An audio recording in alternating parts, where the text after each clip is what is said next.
香港咧係一個國際都會城市，結集咗好多唔同嘅文化。雙職家長咧嘅話咧，好多時咧照顧 BB 嘅責任咧落咗喺工人姐姐或者祖父母身上，變相喺屋企咧講多種語言咧都好常見嘅。所以好多家長擔心 BB 聽2至3種語言會唔會好混淆嘅呢？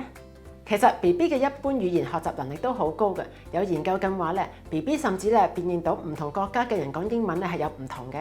學習語言咧唔單止係説話，仲有接收。所以如果屋企咧有需要嘅話，用2種語言同小朋友溝通係有助語言嘅發展。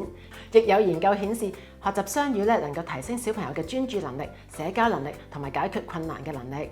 所以咧孩子學習係識得分工人姐姐講嘅 apple， 即係等於咧你同佢講嘅蘋果。咁樣咧仲可以增加小朋友嘅詞彙接收同埋運用嘅能力。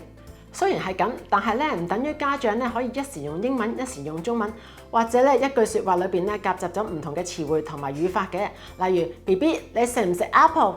最理想咧係家長用翻自己嘅母語去教小朋友嘅。